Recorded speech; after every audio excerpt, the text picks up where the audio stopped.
En los Orillos del Rio Rouge en Dearborn, Michigan, donde el agua antano impulsaba molinos que movían grano para los colonos fronterizos, donde los nativos americanos habían pescado durante siglos antes de la colonización europea, donde el paisaje natural de los bosques de robles de Michigan se encontraba con la expansión industrial emergente de los suburbios occidentales de Detroit, se alza una mansión que encarna una de las contradicciones más profundas de la historia, una finca palaciega. Construida por un hombre que afirmaba despreciar la riqueza y el privilegio, que se posicionó como defensor del trabajador común, que revolucionó la industria al hacer que los automóviles fueran asequibles para las masas, pero que simultáneamente creó para sí mismo un imperio privado de tan vasta escala y control meticuloso que reveló los impulsos autoritarios que executaban bajo su retórica populista, porque Fair Lane, la finca que Henry Ford construyó entre 1914 y 1915 en una propiedad de 1,300 acres talada en el bosque de Michigan, nunca fue simplemente una casa, sino más bien un mundo completo en sí mismo, un imperio autosuficiente donde Ford podía ejercer un control absoluto sobre cada detalle, desde la arquitectura hasta desde el paisajismo hasta la generación de electricidad, donde podía retirarse de la mirada pública mientras dirigía simultáneamente los negocios de la Ford Motor Company, donde podía desempeñar el papel de simple granjero y amante de la naturaleza mientras comandaba servientes y mantenía un estilo de vida que contradicía todo lo que decía creer, y el misterio central que es Fair Lane, que resuena en sus habitaciones cuidadosamente conservadas y sus jardines ahora públicos, como pudo un hombre que construyó su fortuna y reputación democratizando el consumo, poniendo los productos industriales al alcance de los trabajadores comunes, pagando el famoso salario de $5 al día que parecía indicar una preocupación genuina por él. Bienestar de los empleados, como pudo este mismo hombre crear una finca privada que encarnaba valores fundamentalmente opuestos a la democracia, que concentraba el poder y los recursos al servicio de la visión de un hombre, que revelaba su profundo desprecio por muchas de las mismas personas a las que decía servir. Y la respuesta expone verdades incómodas no solo sobre Henry Ford, sino sobre el propio capitalismo estadounidense, sobre cómo la retórica democrática puede enmascarar impulsos autoritarios, sobre cómo las fortunas industriales acumuladas mediante la explotación pueden ser saneadas mediante una estructura cuidadosamente construida. Imágenes públicas, sobre la brecha entre los valores que profesan los capitalistas y los valores que revelan sus acciones, y sobre cómo edificios como Fair Lane funcionan como monumentos no a los ideales declarados de sus dueños sino a sus prioridades reales, y para entender estas contradicciones. Para ver cómo Fair Lane se convirtió tanto en una celebración como en una traición a todo lo que Ford afirmaba representar, debemos empezar no por la mansión sino por el hombre, con los orígenes de Henry Ford como hijo de granjeros de Michigan, con su temprana aptitud mecánica y su obsesión por crear un automóvil práctico, con la fundación de la Ford Motor Company en 1903 y la introducción del modelo T en 1908, ese vehículo utilitario que transformaría la vida estadounidense al hacer que el transporte personal fuera asequible para millones, y Ford, comprendiendo instintivamente que la producción en masa requería un consumo masivo, que solo podía vender millones de coches y millones de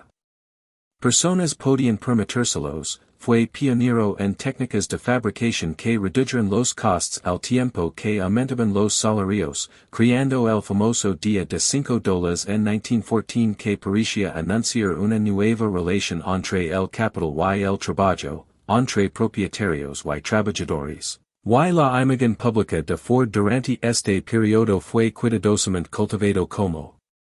defensor del hombre común, como industrial que comprendió que la prosperidad debe ser compartida, como visionario que vio que los trabajadores también eran consumidores y que su poder adquisitivo impulsaba el crecimiento económico, y esta imagen, Promovida a través de una amplia publicidad y genuinamente creada por millones de estadounidenses que veneraban a Ford como héroe de la clase trabajadora, lo convirtió en una de las figuras más admiradas de los Estados Unidos de principios del siglo XX. Pero este Ford público, este defensor de la democracia y la prosperidad compartida, existe en profunda tensión con el Ford privado, el hombre que simultáneamente estaba planeando Fair Lane, que estaba diseñando una finca que encarnaría su control total, su deseo de autosuficiencia que rayaba en la paranoia, su necesidad de dominar cada aspecto de su entorno y su desprecio real por muchas de las personas que empleaba y por la democracia misma, porque Ford, a pesar de su retórica populista, era profundamente autoritario, creía en la jerarquía y el control, desconfiaba de la democracia y la acción colectiva, despreciaba a los sindicatos con una pasión que luego se volvería violenta y se veía a sí mismo como un ser excepcional cuyo genio y visión lo legitimaban al poder y la riqueza que negaría a otros, y Fair Lane, mucho más que cualquier declaración pública, revela estos verdaderos valores, muestra lo que Ford realmente creía en contraposición a lo que afirmaba creer, demuestra a través de la arquitectura, el paisajismo y la estructura organizativa el tipo de mundo que realmente quería creer, que no era democrático en absoluto sino más bien feudal. Era un modelo de dictadura benévola donde un hombre superior controlaba todo y todos los demás existían para servir a su visión, y la mansión en sí, diseñada por el arquitecto William Van Tyne trabajando bajo la supervisión obsesiva de Ford, encarnaba estos valores en cada detalle, era una estructura de piedra caliza de 56 habitaciones que combinaba influencias de la escuela de la pradera con elementos baroniales escoceses, que presentaba una construcción de piedra maciza que sugería permanencia y poder, que incluía no solo espacios de vivienda familiar, sino también amplios talleres donde Ford podía experimentar con proyectos mecánicos, que incorporaba una central eléctrica que generaba electricidad a partir de los derechos de agua que Ford había comprado en el Río Rouge, que dominaba vistas sobre terrenos cuidadosamente jardinados que Ford controlaba tan minuciosamente como controlaba sus fábricas. Y el proceso de construcción en sí mismo revelaba el carácter de Ford, su necesidad de supervisar cada decisión, su incapacidad para delegar o confiar en el juicio de los demás, su convicción de que solo él entendía cómo debían hacerse las cosas, y el resultado fue un edificio que funcionó como manifestación física del ego de Ford, como expresión tridimensional de su creencia en su propia superioridad, como monumento a la proposición de que los hombres excepcionales merecen circunstancias excepcionales. Y esto contradicía directamente todo lo que Ford decía públicamente sobre la igualdad, la democracia y la dignidad de los trabajadores comunes, revelaba que se veía a sí mismo como fundamentalmente diferente y superior a las personas que trabajaban en sus fábricas, y que el día de $5 y el execuable modelo T no eran expresiones de valores igualitarios sino decisiones tácticas, movimientos calculados para crear una fuerza laboral estable y una base de consumidores, y Fair Lane. Al ser un dominio privado donde Ford no necesitaba mantener una imagen pública, mostró sus verdaderas prioridades y valores, y lo que mostró fue a un hombre obsesionado con el control, con la autosuficiencia, con crear un entorno donde no respondiera ante nadie y todos lo respondieran a él, y las operaciones de la finca reflejaban esta obsesión, con un personal extenso que incluía jardineros, amas de llaves,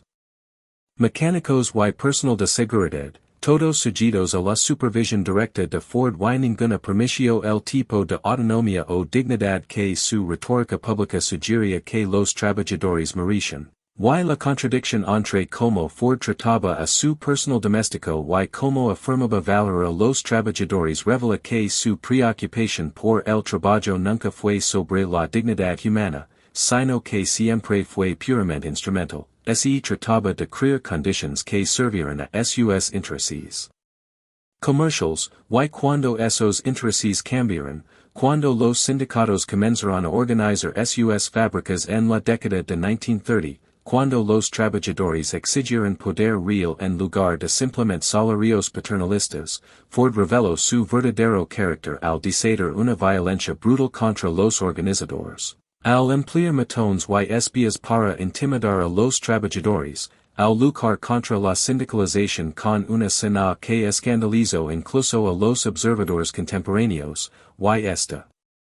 violencia, esta respuesta autoritaria a los trabajadores que buscaban una voz democrática en el lugar de trabajo, era totalmente coherente con los valores encarnados en Fair Lane, era una extensión lógica del control y la jerarquía que representaba la finca. Porque un hombre que se construyó un imperio privado donde su palabra era ley absoluta nunca iba a tolerar que los trabajadores reclamaran poder en sus fábricas, nunca iba a aceptar que las personas que consideraba inferiores pudieran tener derecho a desafiar sus decisiones. Y la tragedia es que mucha gente no vio esto, no reconoció que Fair Lane revelaba los verdaderos valores de Ford, continuó creyendo en la imagen pública incluso cuando sus acciones la contradicen, y esta falla de percepción revela algo importante sobre cómo opera el poder en las sociedades capitalistas. Sobre cómo la riqueza permite la construcción de imágenes públicas favorables que enmascaran realidades incómodas, sobre cómo edificios como Fair Lane pueden permanecer relativamente invisibles, pueden funcionar como dominios privados que escapan al escrutinio público, mientras que la publicidad cuidadosamente administrada crea falsas impresiones de los valores y el carácter de sus propietarios, y Ford era particularmente hábil en esta manipulación. Era un genio no solo de la fabricación sino de las relaciones públicas, entendía instintivamente cómo crear una imagen que resonara con los valores estadounidenses de individualismo, oportunidad y democracia incluso mientras construía un imperio que encarnaba valores opuestos, y Fair Lane fue crucial para este proyecto porque estaba simultáneamente oculta y visible, era una propiedad privada que el público rara vez veía pero suya existencia, sin embargo, contribuyó a la imagen de Ford como un hombre exitoso que había ganado su riqueza. Y el hecho de que la escala y las operaciones de la propiedad contradijeran su retórica populista no fue ampliamente reconocido durante su vida, no fue parte de la conversación pública sobre Ford, y esto permitió que la contradicción persistiera, lo permitió mantener su reputación de amigo de los trabajadores mientras vivía como señor feudal, y esto importa porque Ford no era excepcional, sino más bien típico de los industriales estadounidenses. Era representativo de un patrón más amplio donde los titanes capitalistas acumulaban vastas fortunas mientras afirmaban servir al interés público, donde se construían imperios privados mientras se desplegaba la retórica democrática, donde se ejercía el control autoritario mientras se celebraba la libertad, y Fair Lane, como encarnación física de estas contradicciones, se vuelve importante no solo como la casa de Ford, sino como símbolo de la hipocresía más amplia en el corazón del capitalismo estadounidense. Y comprender esto requiere observar las características específicas de la finca, cómo funcionaba y que revela ese funcionamiento, y quizás lo más significativo fue la central eléctrica que Ford construyó en el Río Rouge. Esta obsesión con la autosuficiencia que lo impulsó a generar su propia electricidad en lugar de conectarse a los servicios públicos, y esto no fue meramente una decisión práctica, sino más bien una declaración ideológica, fue Ford afirmando su independencia de la infraestructura pública, su negativa a depender de sistemas que no controlaba, su determinación de crear completamente autónomos. Dominio, y esta obsesión por la autosuficiencia se extendió a otros aspectos de la finca, a los extensos jardines que estaban destinados a proporcionar alimentos, a los talleres donde Ford podía fabricar lo que necesitara, a las medidas de seguridad que mantenían al público a distancia, Y todo esto revela a un hombre que desconfiaba fundamentalmente de la interconexión y la dependencia mutua que caracterizan a las sociedades democráticas, que quería renunciar al contrato social, que buscaba crear un reino privado donde él establecia todas las reglas, y este impulso autoritario, este deseo de control total, estaba enmascarado en las declaraciones públicas de Ford por la retórica de autosuficiencia y independencia que resonaba con la ideología individualista estadounidense. Pero Fair Lane revela que la autosuficiencia de Ford no era individualismo democrático sino más bien autonomía aristocrática, no se trataba de que cada persona tuviera independencia sino de que una persona excepcional tuviera independencia mientras otras seguían dependiendo de ella, y esta distinción es crucial, expone como el lenguaje del individualismo puede emplearse para justificar la jerarquía y la concentración de poder, y Fair Lane se erige como un monumento a este juego de manos ideológico y el destino de la finca después de Ford. La muerte en 1947 es en sí misma reveladora, ya que Clara Ford, la viuda de Henry, continuó viviendo allí hasta su muerte en 1950, pero la finca resultó imposible de mantener como residencia privada, era demasiado grande, demasiado cara. Requiría demasiado personal y reflejaba valores que se estaban volviendo cada vez más difíciles de sostener en los Estados Unidos de la posguerra. En 1957, la propiedad fue cedida a la Universidad de Michigan Dearborn, se transformó de finca privada en propiedad institucional, y esta transición de uso privado a institucional refleja transformaciones similares en otras fincas de la era industrial. Refleja un patrón más amplio donde las mansiones construidas por industriales de primera generación no pudieran ser mantenidas por sus herederos, donde las fortunas que las construyeron se disiparon o transformaron, donde los valores que encarnaban se volvieron obsoletos o vergonzosos, y la existencia actual de Fair Lane como casa museo operada por la universidad representa un intento de preservar el edificio mientras, de alguna manera, de sentido a lo que representa, y este desafío interpretativo es significativo, porque, ¿cómo deberíamos presentar Fair Lane a los visitantes contemporáneos? ¿Cómo deberíamos contar la historia de Ford? ¿Cómo reconocimos sus genuinas innovaciones industriales? ¿Y su impacto en la vida estadounidense, al mismo tiempo que confronta el autoritarismo, el antisemitismo que oscureció sus últimos años, las brutales prácticas laborales, la profunda brecha entre su retórica democrática y su estilo de vida aristocrático, y la respuesta, lamentablemente? Es que la interpretación de Fair Lane con demasiada frecuencia ha tomado el camino fácil, se ha centrado en Ford como inventor genio y empresario exitoso, ha celebrado la arquitectura y la artesanía de la mansión, ha presentado la finca como expresión del gusto y la visión de Ford, pero ha evitado en gran medida las preguntas difíciles sobre lo que Fair Lane revela sobre los valores reales de Ford, sobre la contradicción entre su imagen pública y la realidad privada, sobre la explotación que financió la construcción y el mantenimiento de la finca, sobre los impulsos autoritarios que dieron forma a su diseño y operations, y esta elección interpretativa, esta decisión de presentar a Ford con simpatía y minimizar los aspectos incómodos de su carácter y carrera, representa un fracaso similar al fracaso de Dunrobin de confrontar las autorizaciones, representa otro ejemplo de sitios patrimoniales que eligen métodos cómodos sobre verdades difíciles. Y esto importa porque Ford sigue siendo una figura importante en la conciencia estadounidense, sigue siendo un símbolo de la innovación industrial y el éxito estadounidense, sigue siendo parte de la mitología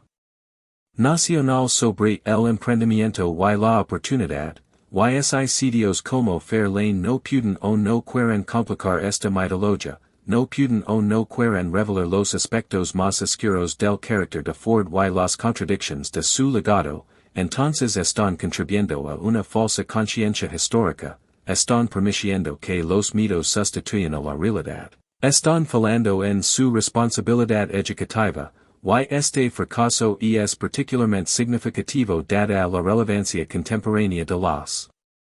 preguntas que Fair Lane plantea sobre la relación entre la riqueza y la democracia, sobre si el poder económico concentrado es compatible con los valores democráticos, sobre cómo debemos considerar a los titanes industriales que acumulan vastas fortunas mientras afirman servir al interés público, sobre el papel del trabajo y los derechos de los trabajadores en la sociedad democrática, y sobre si el tipo de control y autonomía que Fair Lane representa, la capacidad de optar por no participar en los sistemas públicos, de crear un dominio privado gobernado por reglas privadas, es compatible con la ciudadanía democrática y la solidaridad social, y estas preguntas, lejos de ser meramente históricas, son absolutamente centrales en los debates políticos contemporáneos sobre la desigualdad y el poder corporativo y los derechos de los trabajadores versus los derechos del capital, y Fair Lane, correctamente interpretado, podría iluminar estos debates, podría ayudar a los visitantes a comprender las raíces históricas de los conflictos contemporáneos, podría demostrar que las tensiones entre el capital y el trabajo, entre la riqueza concentrada y los valores democráticos, entre la autonomía privada y el interés público no son nuevas, sino que han caracterizado el capitalismo estadounidense desde sus orígenes.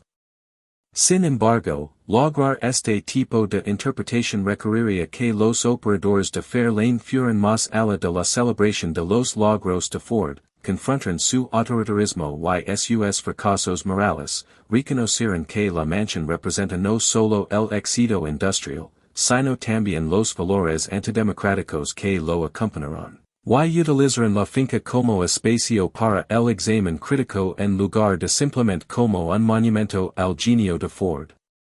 Hay poca evidencia de que este tipo de reinterpretación esté planeada o siquiera contemplada, pocos indicios de que Fair Lane vea más allá de su cómoda presentación actual. Esto representa un abandono similar al que vimos en Dunrobin, representa la decisión de preservar el edificio mientras se suprime la verdad más completa sobre lo que representa.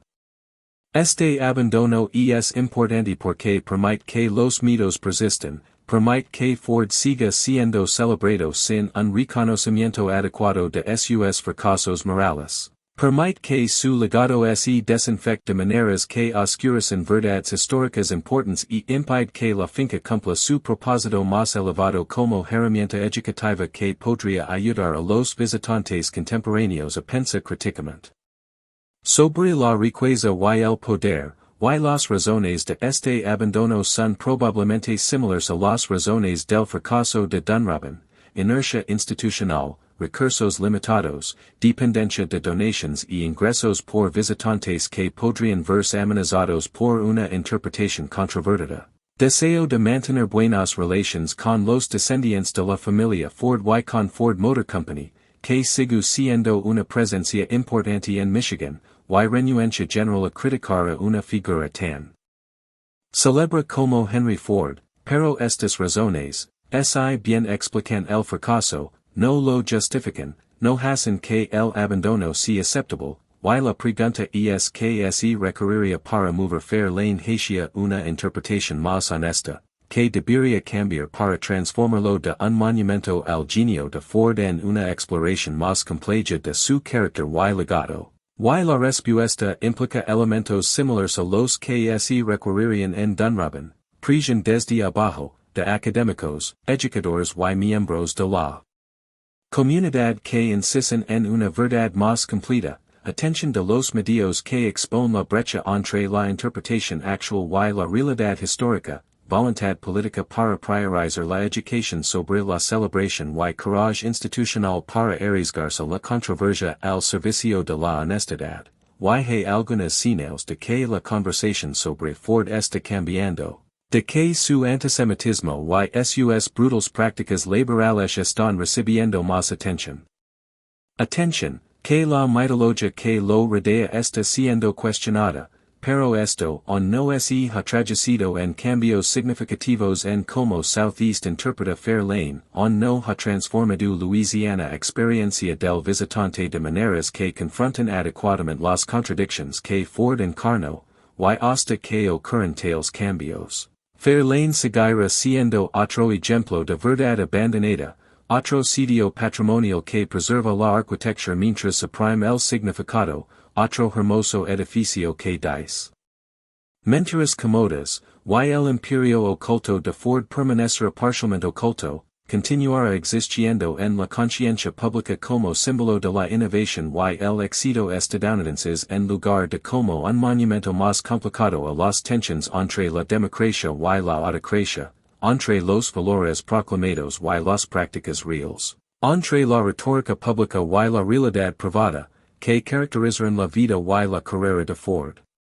Y esta visibilidad parcial, esta memoria selectiva, esta supresión de verdades incómodas, serva intereses particulares, aquellos que se benefician de los mitos sobre el emprendimiento y el genio individual, aquellos que quieren minimizar las preguntas sobre los derechos laborales y el poder corporativo. Aquellos que prefieren narrativas simples sobre el éxito estadounidense en lugar de exámenes complejos de las contradicciones estadounidenses, pero no merece el interés público en la historia. Honesta y la comprensión crítica, y Fair Lane, de pie en sus terrenos en Dearborn, sus paredes de piedra caliza sólidas y permanentes, su central eléctrica on visible aunque no genera electricidad, sus jardines mantenidos aunque no alimentan a una casa privada, sus habitaciones preservadas como estaban cuando Ford vivió allí, continúa existiendo en este estado de verdad parcial, continúa siendo presentado como un monumento al genio sin un reconocimiento adecuado de los impulsos autoritarios y los fracasos morales que el genio acompañó, continúa permitiendo que los visitantes admiren sin comprender completamente, continúa celebrando sin criticar adecuadamente, y en esto permanece oculto el imperio, no porque el público no pueda visitarlo, la propiedad está abierta para visitas, sino porque lo que la propiedad revela sobre Ford y sobre el capitalismo estadounidense permanece parcialmente oscurecido, permanece incompletamente reconocido, permanece abandonado por los responsables de interpretarlo, y este abandono, como todos los abandonos de la verdad histórica, tiene costos, perpetua mitos, distorsiona la comprensión, impide el tipo de conciencia histórica crítica que requieren las sociedades democráticas y asegura que Fair Lane, a pesar de su preservación y a pesar de su accesibilidad, no pueda alcanzar su máximo potencial como espacio para examinar a una de las figuras históricas más importantes y contradictorias de Estados Unidos, y así la Mansión se mantiene, monumento al genio y al autoritarismo, a la innovación y a la explotación, a la retórica democrática y a la realidad aristocrática, al hombre que afirmó servir al pueblo mientras se construía un imperio, y al continuo fracaso de la sociedad estadounidense para reconocer plenamente las contradicciones entre sus valores proclamados y su distribución real de la riqueza y el poder, y Fair Lane permanece, visible pero oculta, preservada pero abandonada. Monumento a todo lo que no hemos confrontado completamente sobre Henry Ford y sobre nosotros mismos, y para comprender la profundidad total de este abandono, el alcance completo de lo que permanece sin examinar en la interpretación de Fair Lane, debemos observar más de cerca las contradicciones específicas que encarna la finca y esa presentación contemporánea en gran medida ignora. Empezando por la tensión fundamental entre la defensa pública de Ford del trabajador común y su vida privada de privilegios extraordinarios, pues el hombre que famosamente dijo que la historia es una tontería, que se posicionó como un industrial moderno con visión de futuro, despreocupado por las pretensiones aristocráticas, que afirmó valorar la simplicidad y la practicidad por encima de la ostentación, construyó para sí mismo una finca cuya escala y complejidad rivalizaban con cualquier cosa creada por la nobleza europea que decía despreciar, y esto no era mera hipocresía en el sentido personal. No era simplemente cuestión de que un hombre no viviera según sus propios valores declarados, sino más bien una contradicción sistemática que revela verdades más profundas sobre cómo funciona el capitalismo industrial, sobre cómo se acumulan vastas fortunas mediante la explotación del trabajo mientras que esa explotación está enmascarada por la retórica sobre la oportunidad y la prosperidad compartida, y Fair Lane, en su mera existencia. En sus 50 y 6 habitaciones y sus 1.300 acres y su central eléctrica privada y su extenso personal, demuestra materialmente que el salario diario de $5 que hizo famoso a Ford nunca se trató de compartir genuinamente la riqueza, nunca se trató de crear riqueza real. Igualdad, sino que se trataba más bien de pagar a los trabajadores lo justo para apaciguarlos mientras Ford y su familia acumulaban recursos a una escala que eclipsaba todo lo que sus empleados pudieran imaginar, y la aritmética de esto es cruda y reveladora. Mientras Ford pagaba a sus trabajadores de la línea de montaje $5 al día, gastaba millions en Fair Lane, estaba creando para sí mismo un estilo de vida que consumía en un año lo que sus trabajadores ganarían en múltiples vidas.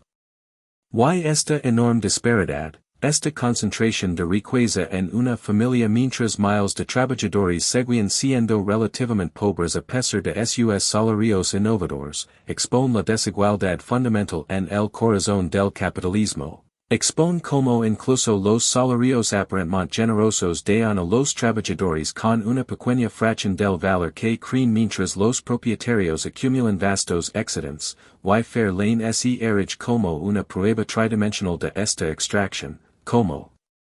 evidencia construida de donde fueron las ganancias, como respuesta arquitectónica a la pregunta de quién se benefició realmente de las innovaciones industriales de Ford, y como una interpretación contemporánea que se centra en el genio de Ford y sus contribuciones a la prosperidad estadounidense sin confrontar adecuadamente esta relación extractiva. Sin hacer visible como la mansión se construyó sobre el valor laboral no remunerado de los trabajadores de Ford, sin reconocer que cada habitación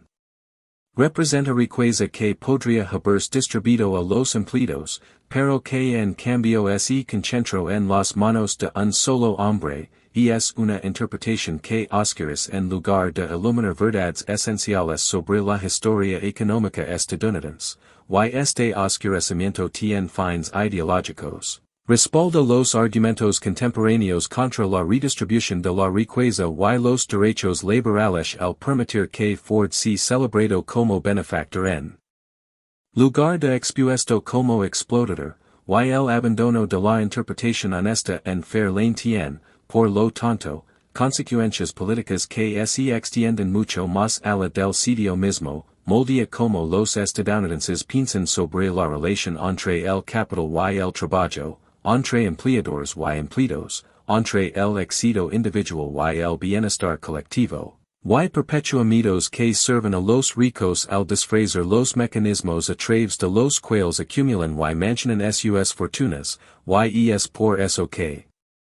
Fair Lane importa, porque su interpretación no es meramente una cuestión académica, sino más bien un problema político con verdaderos riesgos, y porque el abandono actual de una verdad más completa representa el fracaso no solo de la erudición histórica, sino también de la educación democrática, y más allá de la contradicción básica entre la retórica favorable a los trabajadores de Ford y su realidad de mansión, hay otros aspectos específicos de Fair Lane que revelan incomodidad. Verdad sobre el carácter y los valores de Ford que la interpretación actual evita en gran medida, en particular su virulento antisemitismo, que no era un mero prejuicio personal, sino que se promovía sistemáticamente a través de The Dearborn Independent, el periódico que Ford poseía y utilizaba para publicar anos de propaganda antisemita. Incluida la publicación estadounidense de los fraudulentos protocolos de los sabios de Shaun, y este antisemitismo, que influyó en la ideología nazi y por él Que Ford recibió el mayor honor civil de la Alemania nazi en 1938, representa un profundo fracaso moral que no puede separarse de sus otros logros, no puede descartarse como un mero hombre de su tiempo o como una desafortunada nota al margen de una carrera por lo demás admirable, sino que debe entenderse como revelador de algo esencial sobre el carácter de Ford, sobre su paranoia y su necesidad de chivos expiatorios y su atracción por las teorías de la conspiración y su incapacidad fundamental para aceptar que las quejas de sus trabajadores pudieran ser legítimas en lugar de ser el resultado de una agitación externa, y Fair Lane era el lugar donde Ford celebraba reuniones con propagandistas antisemitas, donde planeaba campanas contra la influencia judía, donde entretuvo a visitantes que compartían sus odios, y el edificio, por lo tanto, no es simplemente un monumento al éxito industrial, sino también un lugar donde se planeó el mal moral, y esta dimensión de la historia de la finca. Está casi completamente ausente de la interpretación contemporánea, se menciona, se menciona, solo de pasada, se trata como una nota a pie de página vergonzosa en lugar de como un elemento central del carácter de Ford que debe confrontarse en cualquier evaluación honesta, y esta evasión representa un profundo fracaso. Representa la decisión de desinfectar el legado de Ford minimizando los aspectos que lo hacen difícil de celebrar, y esta desinfectación permite a los visitantes admirar Fair Lane y los logros de Ford sin lidiar con la realidad de que el genio y la innovación pueden coexistir con la deprivación moral, que la misma mente que revolucionó la manufactura podría abrazar prejuicios asesinos, que no podemos simplemente celebrar los logros mientras ignoramos las atrocidades. Y el hecho de no enfrentar el antisemitismo de Ford en Fair Lane es particularmente preocupante dado el resurgimiento contemporáneo de la violencia y la ideología antisemitas, dado que comprender las raíces históricas y las manifestaciones del antisemitismo es una tarea educativa crucial, y dado que la promoción de la propaganda antisemita por parte de Ford tuvo consecuencias reales, incluyendo influir en la ideología nazi y contribuir al clima que permitió el holocausto. Permitir que Fair Lane presenta Ford sin un reconocimiento adecuado de este aspecto de su legado no es una interpretación histórica neutral, sino más bien una supresión activa de una verdad crucial. Es una decisión de proteger la reputación de Ford a expensas de una educación honesta. Esta decisión tiene víctimas, de genre a quien sufrirán los prejuicios que Ford promovió y defrauda a los visitantes que merecen comprender la complejidad completa de las figuras históricas en lugar de que se les presenten versiones desinfectadas que ocultan fallas morales. Más allá del antisemitismo, también está la cuestión de la brutal oposición de Ford a la organización laboral, su uso de la fuerza de seguridad privada bajo el mando de Harry Bennett que intimidó y agredió a los trabajadores que intentaron sindicalizarse, su resistencia a la negociación colectiva que duró hasta 1941, cuando finalmente se vio obligado a reconocer al UAW. Esta violenta oposición a que los trabajadores tengan voz democrática en su lugar de trabajo contradice todo lo que Ford afirmó sobre valorar a los trabajadores y representa un impulso autoritario que era totalmente coherente con los valores encarnados en Fair Lane. Totalmente predecible de un hombre que se construyó un imperio privado donde ejerció control absoluto, y sin embargo, esto también está en gran medida ausente de la interpretación de Fair Lane, no se presenta como un elemento central del carácter de Ford, sino que se minimiza usualmente. Y esto permite que el Día de los $5 se celebre sin reconocer que la preocupación de Ford por los trabajadores siempre fue puramente instrumental, siempre dependía de su sumisión a su autoridad y se evaporaba en el momento en que buscaban el poder real. Y comprender esto es crucial para comprender tanto a Ford como la historia laboral estadounidense, es necesario para comprender por qué los sindicatos lucharán tan duro por el reconocimiento a pesar de la oposición violenta. Porque los trabajadores no simplemente aceptaron los salarios paternalistas como adecuados, sino que exigieron voz, dignidad y derechos democráticos en el lugar de trabajo, y porque la metodología del capitalismo benévolo representada por la imagen cuidadosamente construida de Ford siempre fue una mentira que oscureció la realidad extractiva y autoritaria. Y Fair Lane podría ser un sitio de enseñanza para estas lecciones, podría ser un espacio donde los visitantes aprenden sobre la brecha entre la retórica capitalista y la práctica capitalista, entre la preocupación proclamada por los trabajadores y el trato real hacia ellos, entre la imagen pública de Ford cultivada y el hombre privado que construyó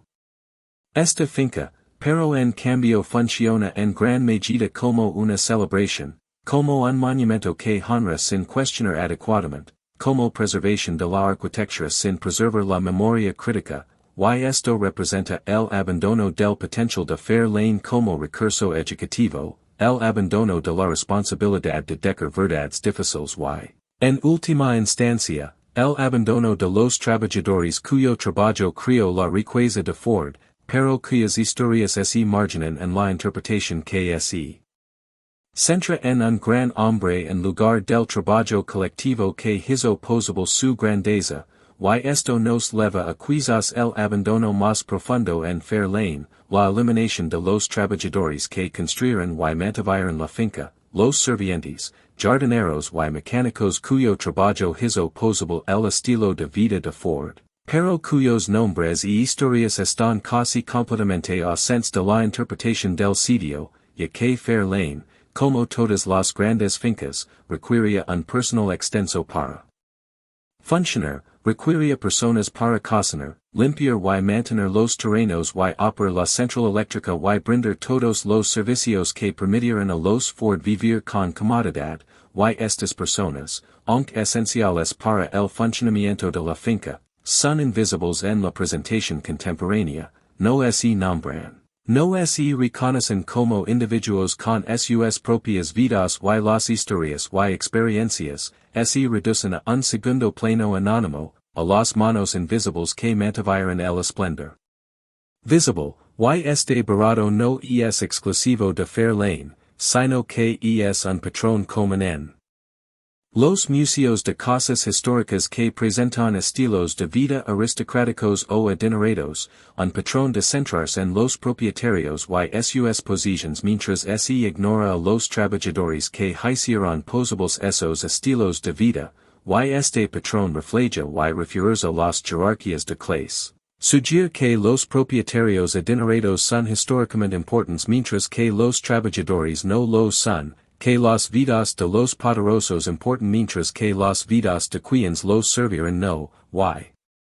esta es precisamente la ideología que el propio Ford promovió, la creencia de que individuos excepcionales como el merecen controlar recursos y atención mientras que los trabajadores comunes deberían permanecer anónimos y subordinados, y cuando la interpretación de Fair Lane reproduce esta jerarquía, cuando centra Ford y margina a los trabajadores, no está presentando una historia neutral sino que está promoviendo activamente una comprensión particular basada en la clase de quien importa y cuyas historias merecen ser contadas, y esto es especialmente irónico dada la retórica pública de Ford sobre la valoración de los trabajadores, crea una situación en la que el hombre que afirmó defender al trabajador común es honrado en un sitio que borra a los trabajadores comunes que realmente los sirvieron. Y esta ironía debería reconocerse y explorarse en lugar de simplemente reproducirse, debería convertirse en parte de la interpretación del sitio en lugar de permanecer como una suposición. Sin examinar, y abordar esto requeriría una investigación sobre quienes trabajaron realmente en Fair Lane, cómo eran sus vidas, qué salarios recibían, cuáles eran sus condiciones laborales, cómo experimentaron el servicio en el hogar de Ford y cómo se relacionaba su trabajo con el trabajo de los empleados de Ford Motor Company. Y esta investigación casi con certeza revelaría verdades incómodas sobre la explotación y la jerarquía, sobre la brecha entre el trato de Ford a su personal doméstico y Su retórica pública sobre los trabajadores, sobre los múltiples niveles de trabajo que sustentaban su estilo de vida, y sobre la invisibilidad y impotencia de los trabajadores domésticos, y estas verdades merecen ser parte de la historia de Fair Lane, merecen ser contadas junto con la historia arquitectónica y la celebración de los logros de Ford, merecen hacerse visibles en lugar de permanecer ocultas, y el hecho de no continuar con esta investigación, la decisión de continuar presentando Fair Lane principalmente como un logro de Ford sin un reconocimiento adecuado de las contribuciones de los trabajadores, representa abandono continuo, elección continua de privilegiar narrativas cómodas sobre verdades complejas, y este abandono importa porque afecta como pensemos sobre el trabajo y el valor y que contribuciones a la historia reconocimos. Moldean nuestra comprensión de cómo es y cree y mantiene la riqueza, y influye en los debates contemporáneos sobre el trabajo doméstico y el trabajo de servicio y la dignidad y los derechos de todos los trabajadores independientemente de su posición en la jerarquía económica, y Fair Lane, si interpreta honestamente, si los trabajadores estuvieran centrados en lugar de marginados, podría convertirse en un espacio para pensar sobre estos temas. Podría ayudar a los visitantes a comprender que las grandes propiedades requieren grandes cantidades de trabajo invisible, que los estilos de vida ricos dependen de los trabajadores de servicios, cuyas contribuciones rara vez se reconocen, y que la mitología de los hombres hechos a sí mismos como Ford oscuras la realidad de que nadie tiene éxito solo, que toda la riqueza depende del trabajo colectivo y que las jerarquías económicas que concentran los recursos en la cima mientras dejan a los trabajadores relativamente pobres no son naturales ni inevitables, sino más bien construcciones sociales que pueden y deben cuestionarse, pero lograr este tipo de interpretación requeriría un replanteamiento fundamental de cómo se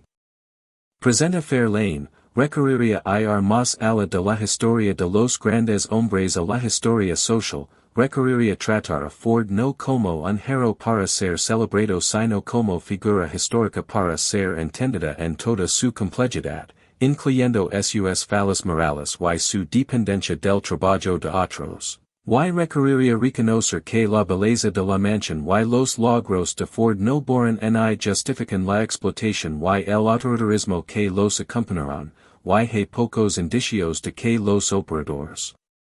actuales de Fair Lane estén preparados para emprender este tipo de reinterpretación, poca evidencia de que reconozcan la insuficiencia del enfoque actual, y mucha sugerencia de que se sienten cómodos con la presentación actual que celebra Ford mientras minimiza los aspectos incómodos de su legado, y esta comodidad con el abandono. Esta aceptación de la verdad parcial como suficiente, refleja patrones más amplios en el turismo patrimonial estadounidense y la interpretación de los museos donde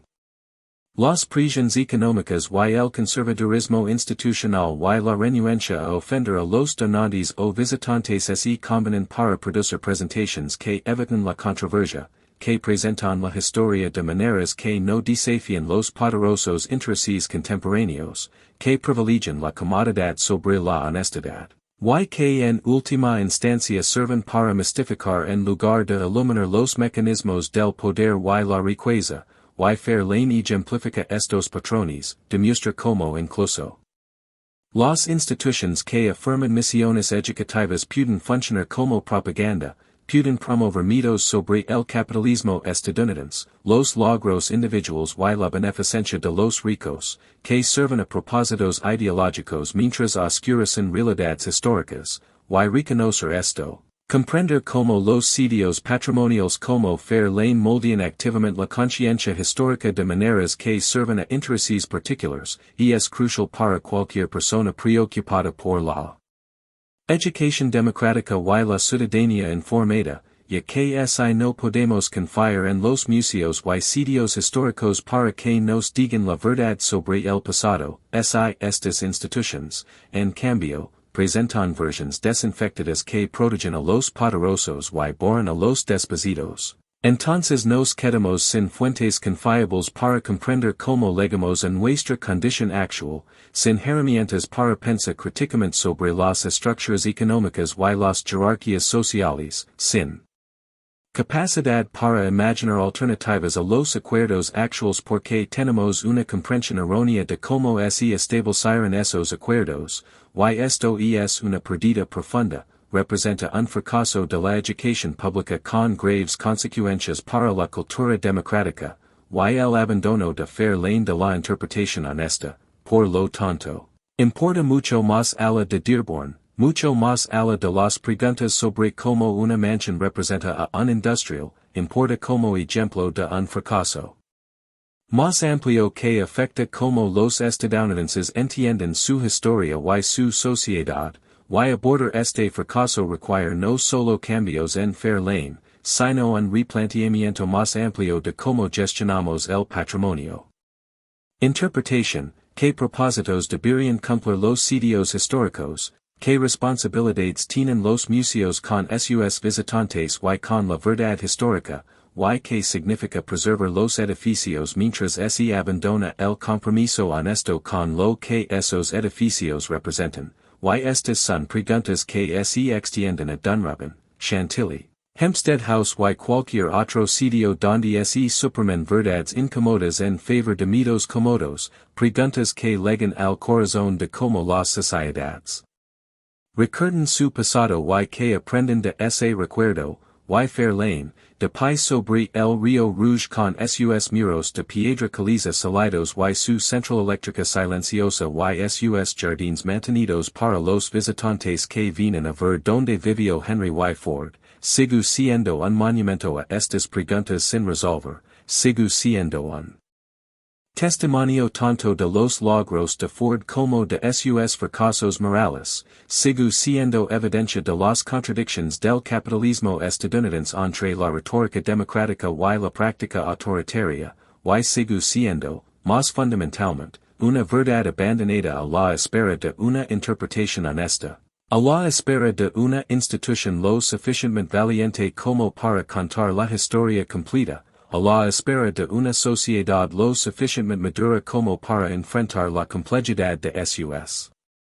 héroes, y hasta que emergen esa honestidad, valencia y madurez, Fair Lane seguirá siendo un imperio oculto, no oculto porque es privado, está abierto al público, pero oculto porque lo que revela sobre Ford y sobre el capitalismo estadounidense permanece parcialmente oscurecido, parcialmente suprimido, parcialmente abandonado por quienes están encargados de interpretarlo, y en este abandono se ir junto a otros monumentos comprometidos con la riqueza y el poder, como recordatorio de que la